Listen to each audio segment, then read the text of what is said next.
The K63 wireless mechanical gaming keyboard from Corsair can connect to your computer via ultra-fast 1 millisecond 2.4 GHz wireless technology or low latency Bluetooth, and features per-key blue LEDs, 15 hours of gameplay on a single charge, and genuine Cherry MX switches. It's Lapboard ready too, so click the sponsor link in the description for more information. Excellent!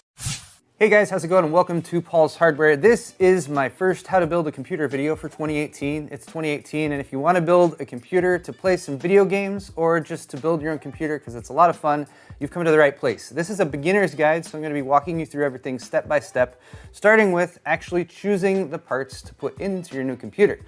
The part that I'm featuring today is AMD's newest APU, that's Accelerated Processing Unit. That includes a CPU as well as a GPU, which is your graphics card, as well as your central processor in the same unit, which means you don't have to buy a graphics card, which right now is a very good thing because graphics cards are very expensive. Before I get too far ahead of myself though, let's start off by running down all the parts that I'm going to be using in today's build. So there are 8 main components to a computer or a desktop computer that you're going to build yourself, starting with what holds everything together. That's right over here, and that's the motherboard. Now this is a mini ITX motherboard, which means it's very small. Form factor is important. The form factor of your motherboard, Mini ITX in this case, is going to impact what case you choose. So if you want something small, Mini ITX is the way to go for the motherboard, and we're going to be choosing a Mini ITX case here in just a while as well.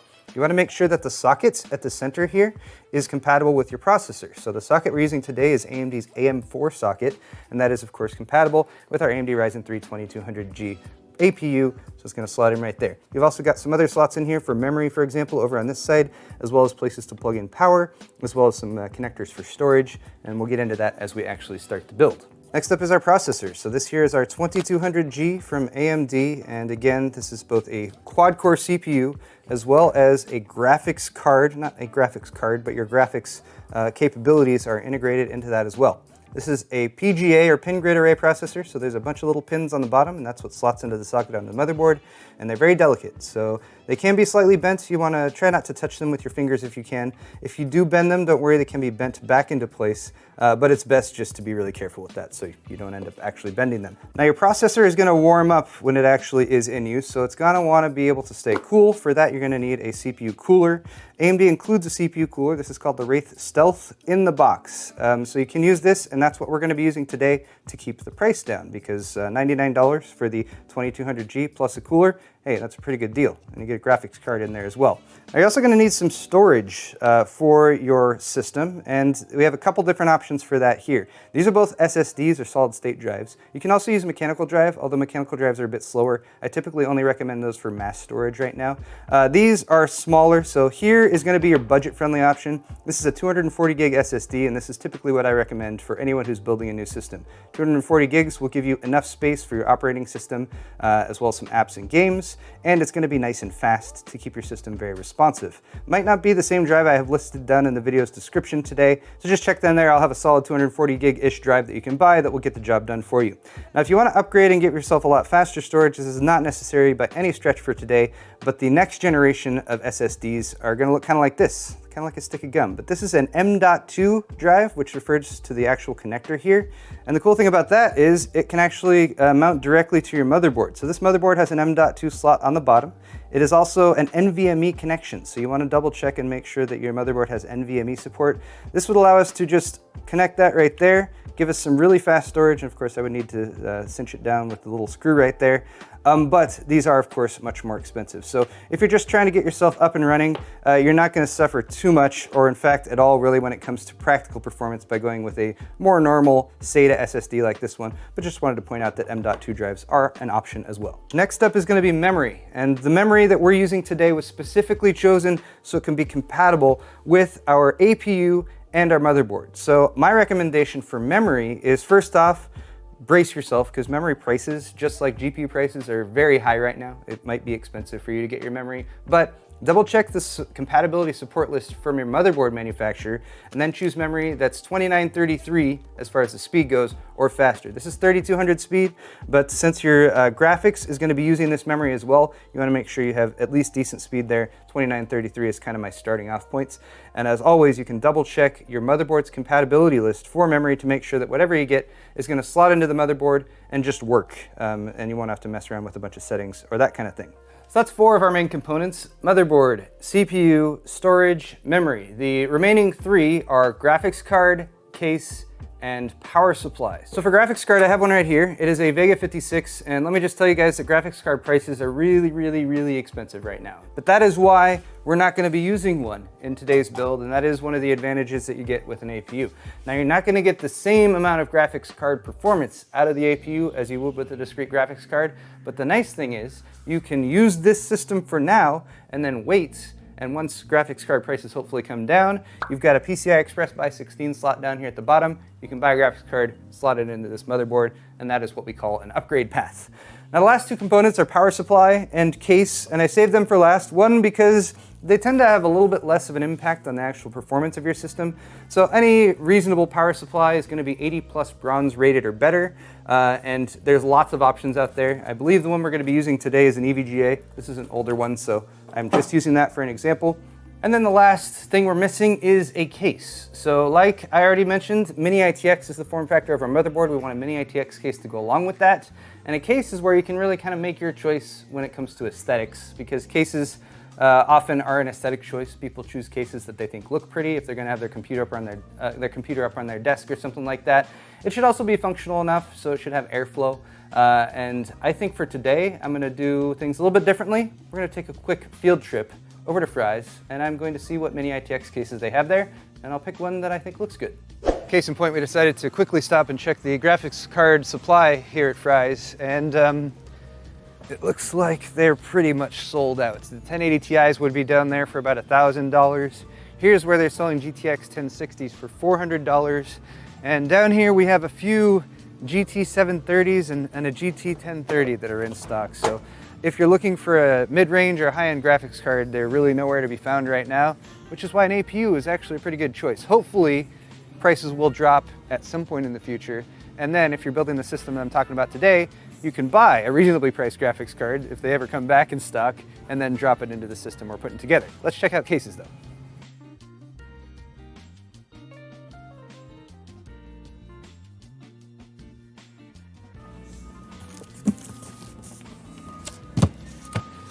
This is the Core V1, and it is a Mini ITX case, and I have actually never built in it. So I think this will get the job done. All right, guys, we're back from Fry's. We had some lunch, and now we're ready to build. So the case we decided on was the Core V1. This is from Thermaltake. It's a $50 case, and it was actually one of the only Mini ITX cases that they had there at Fry's. There were a few other ones, but they were crappy, so this is the one we decided on. Parts list, of course, is in the video's description again, and I've gone ahead and taken everything here and priced everything, and if you exclude the memory, the parts list we're looking at right now is about $365. Now the memory, if you get a 16 gig kit and you want fast memory and you want something that's compatible with Ryzen, is going to cost about $200 right now, which is pretty expensive. You can get a single 8 gig stick instead, which will sort of tide you over. You can get by for about $100. So ultimately, this entire system build is going to cost you somewhere between $475 and $575, depending on how much memory you put in it. Beyond the memory though, we also have a power supply, of course. I've just gone with the Cooler Master V650. In the parts list, I've actually chosen a 550 watt, 80 plus bronze rated power supply from Corsair. That's about $50. That will get you by just fine. I'm using this one because it's what I have on hand. Beyond that though, all the rest of the parts are the same ones that I've listed off, so it is time to get building. If you're building at home, you're pretty much only going to need one key piece of hardware technology, and that is a screwdriver. Phillips head screwdriver. Now we might be using a few other things as I go on here, so I'll tell you guys those things as I move forward with them. But for the time being, we're gonna go ahead and start by preparing the motherboard. And I'm already bringing in another piece of equipment, and that is just a soft rubber mat. Try to build on a non-conductive surface. Wood works just fine, a cardboard box is just fine. Just don't build on a metal surface like a table or something like that. Getting our motherboard unpacked, we're gonna have inside the motherboard itself, of course, and we're gonna have a few accessories that we want to keep ready to use. This is the I/O shield, the input-output shield, and that kind of lines up with the back of the motherboard. We'll install that in the case before we put the motherboard in.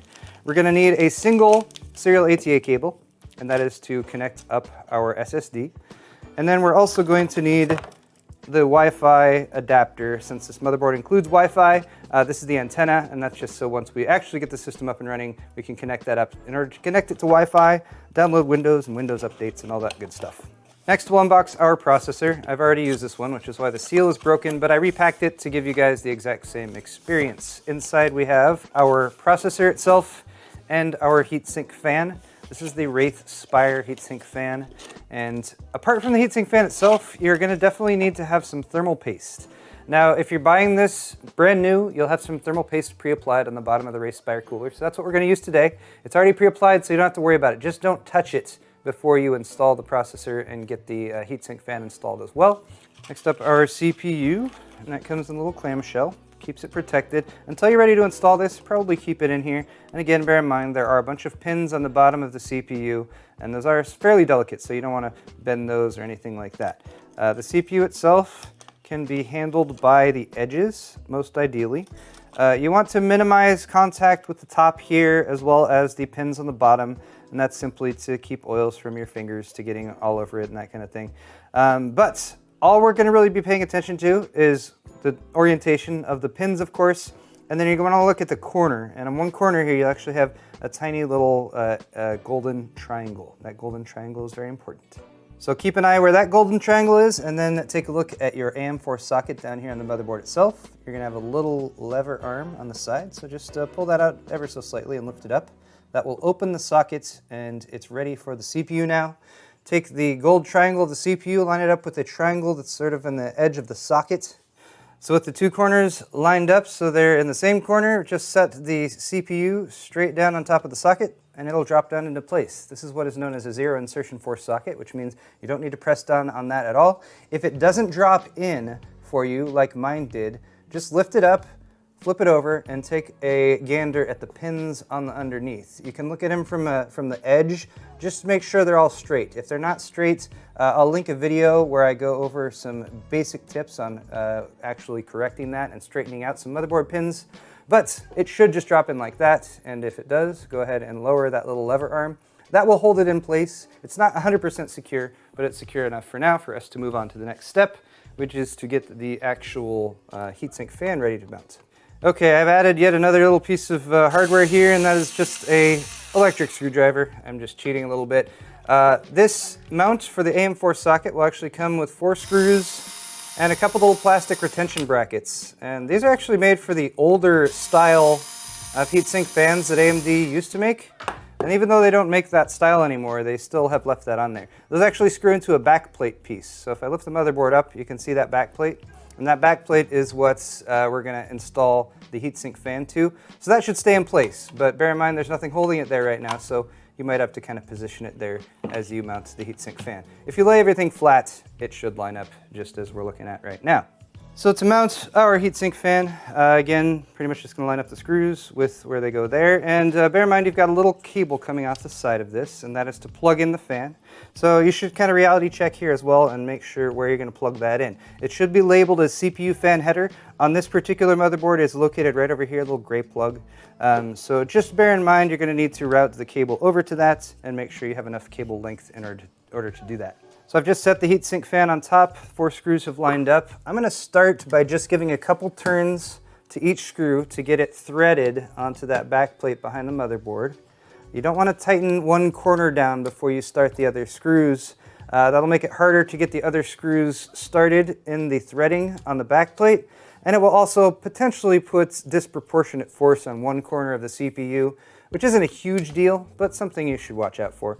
Once you've got them started, you can go ahead and go with opposite corners one at a time, and you can tighten each one down. And you can tighten those down tight, not too tight, but they can be pretty snug on there.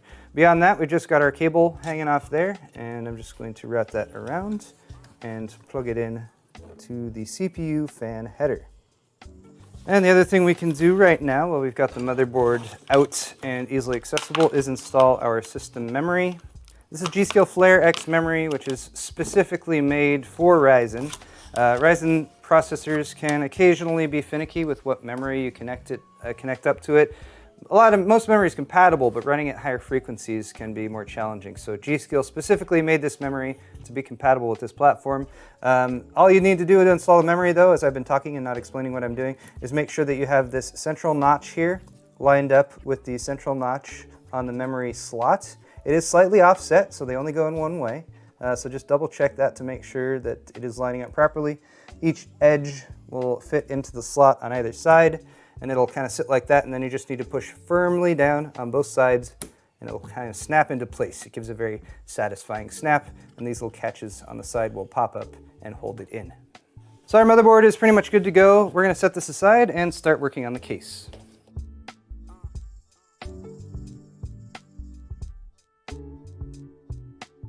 So once you've got your case out of the box, give it a once over, make sure everything is not damaged. This case is very small, very boxy, but you're basically going to have two side panels on either side. Typically those are held on by thumb screws in the back, so you can just unscrew those to pop up the side panels to access the interior. And then as far as the layout goes, the power supply is going to go down here in the very bottom. The motherboard will actually sit flat in this central area, and then everything else kind of goes on top of it there. So first thing that you'll want to do is get rid of these thumb screws and start disassembling the case so we can access the interior. So I've removed all of our side panel pieces. One thing I will say is if your side panels have clear plexiglass like this, they'll usually have plastic over the top of it just to keep it from getting scratched up during shipping. These are really, really easy to scratch. So I recommend leaving that plastic on until the system is all put together, peeled off at the very end as sort of the finished product type thing. The things you're going to want to keep in mind are that almost every case is going to come with a set of accessories like this. Typically it will have a manual, and if it's a case that's a unique design, you might want to double check there to see if anything mounts in a unique or strange fashion. You're also going to have lots of screws, so the screws that you'll mount your motherboard with, screws that you'll mount additional hard drives with, or additional SSDs. You might have some standoffs that are specially made for mechanical hard drives and that kind of thing. And then often a set of zip ties, and these are just really handy for cable management. Beyond that, you're going to have a set of cables that come out, and these are your front panel connectors. So you're going to have one group that is the most pain in the ass part of building a computer. This is what's going to control your actual power switch to turn the system on and off, reset switch, and LED lights for your hard drive activity and your power activity. You also have this plug, which is known as HD audio. This will allow you to have a mic and headphone jack connected up at the front of your case. This case has a single fan, so it is connected via this 3-pin fan header. Finally, you have a USB 3.0 header. These are fairly large and bulky, but if you want USB 3.0 ports on the front of your case, this is the header that you will use. There's a newer header beyond this that's called the USB 3.1 header that is different, so keep that in mind. There's a USB 3.0 and a 3.1. If you want 3.1, make sure your case has that header and your motherboard has that header. That's pretty new though, so you won't see those too often yet. Oh, one final thing to point out, and this is just unique to this case, is that aside from the two side panels and top panel I've removed, there's a couple thumb screws here that also allow me to remove this bottom piece, and that's what I'm going to need to remove to access the bottom chamber in order to install the power supply. Also bear in mind there's a dust filter down here, so it's a little plastic and kind of got to work to get it off, but that will go just beneath your power supply so that as it is running its fan to pull air in, it'll suck up dust right there, and you can pull that off in order to clean. Having dust filtration in your computer is always, always nice to have.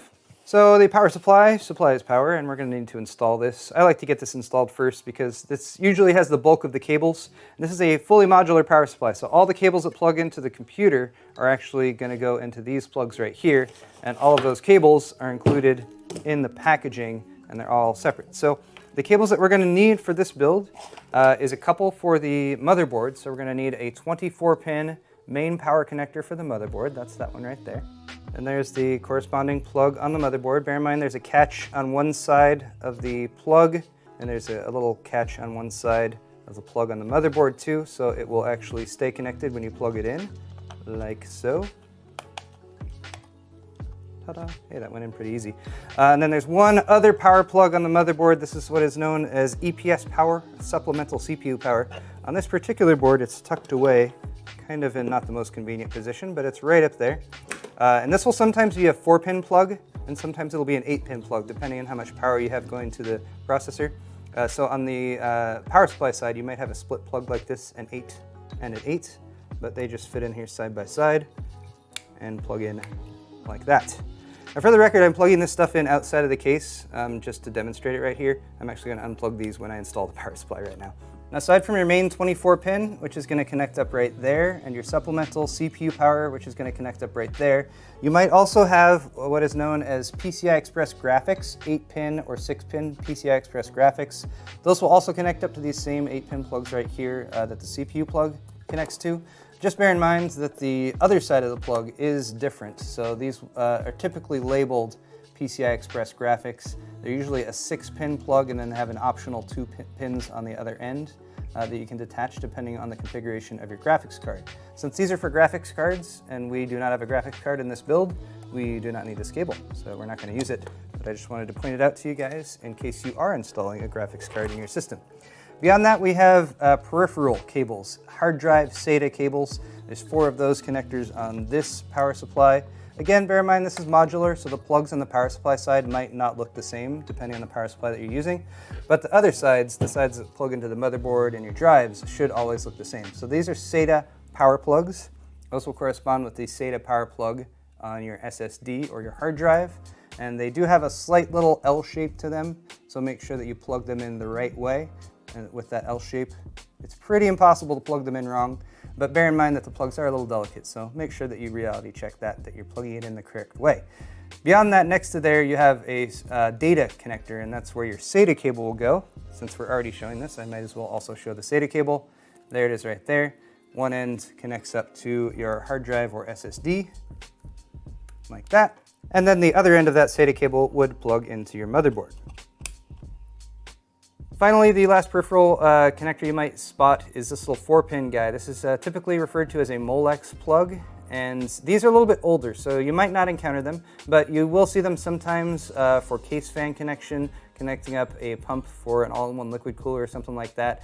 Just bear in mind that you might have an additional plug set in your modular power supply kit that allows you to connect up those connectors, but they won't always be needed. It just depends on what hardware you have in your system. All right, guys, I've pretty much laid out everything as far as the parts and how everything is connected. Now all we have to do is get it all installed in the case, and then of course plug in those plugs into the plugs I just showed you that they plug into. I'm going to start off with the power supply just because that goes in the bottom down here, and for that purpose I've just flipped the case over entirely. And we'll drop that in like so.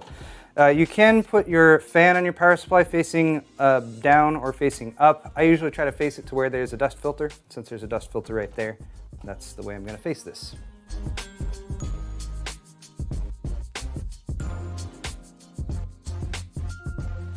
At this point, since I already showed you which modular cables we need, and we have easy access to the bottom of the power supply, I'm going to go ahead and connect those up.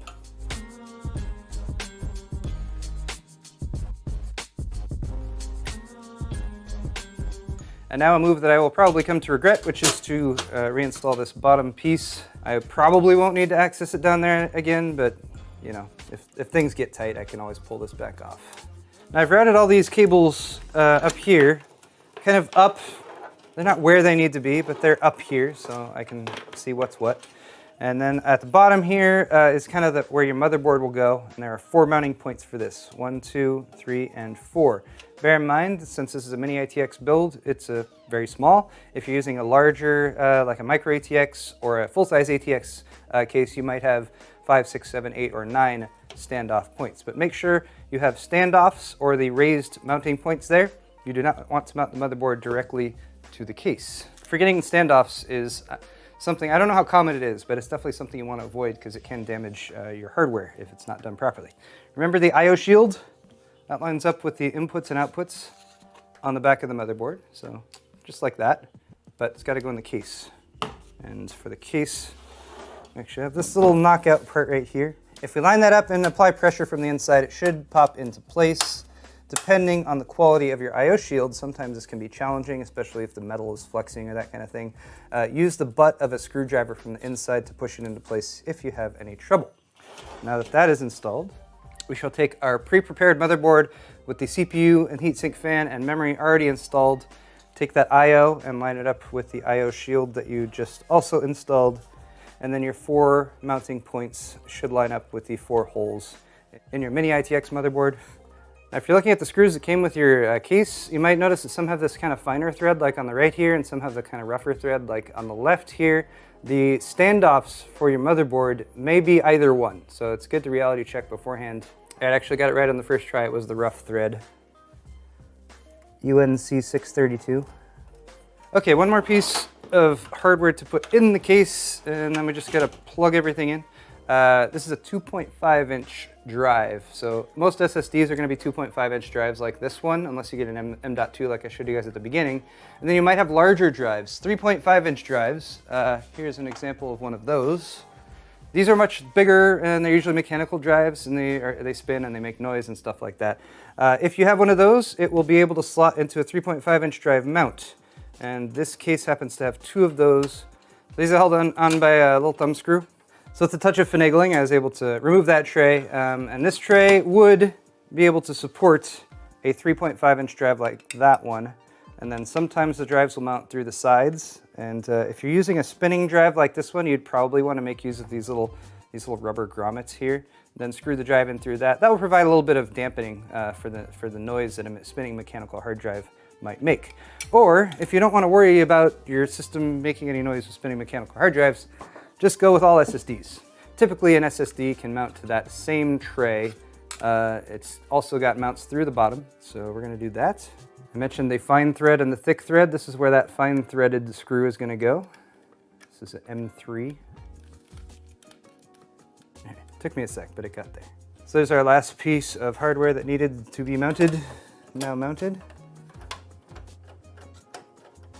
So guys, at this point, I'm gonna go ahead and start plugging stuff in, but for those of you who might be building a system like this with a graphics card, I wanted to point out that this is where you would install the graphics card, and it would go in this slot down here at the bottom. This is known as a PCI Express Graphics by 16 slots. It would basically line up like that. You'd slot in the PCI Express graphics slot down there at the bottom. You're also, of course, going to need to remove these two little brackets here at the back, and then there's usually some mounting mechanism at the top that will hold that all in place. And then, of course, just connect up your PCI Express graphic power to that, and you'd be all set to go. But again, we're not using a graphics card today, so we don't need to worry about that. So let's begin. Power plugs, 24 pin. There we go. Any excess cable, I'm just going to kind of feed back and try to tuck down here into this bottom section. Bottom section is our cable junk area where we will put as much extra cable junk as possible. We also have the need for a SATA power connector over here for the SSD, so I'll go ahead and plug that in. While we're here again, let's go ahead and connect up the SSD's data connection via our little SATA cable here. Little clasp should pop into place.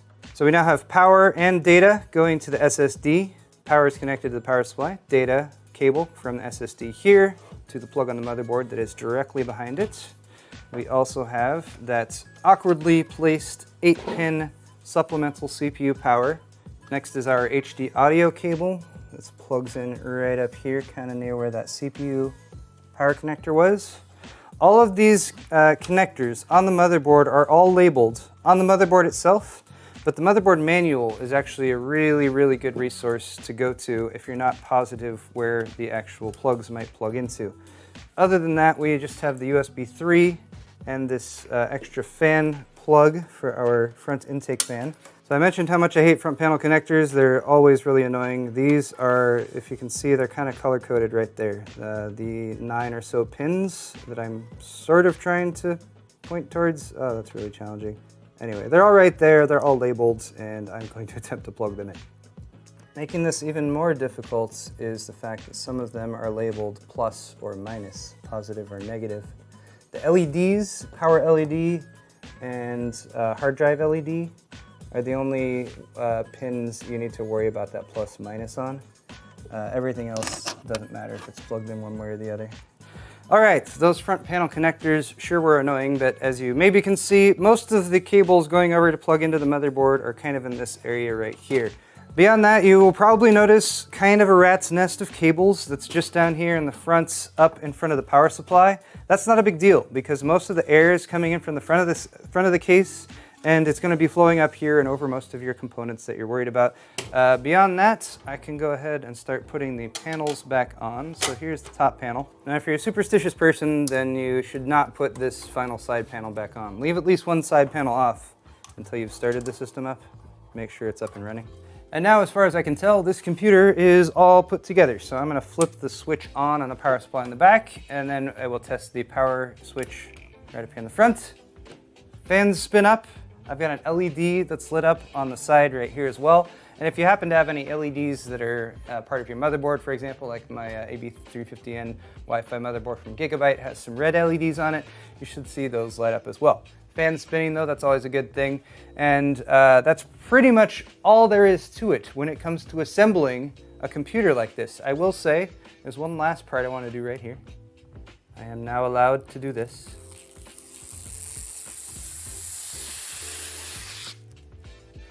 And with that, we have a functional gaming PC, and we didn't even have to spend $1,000 on a $250 graphics card.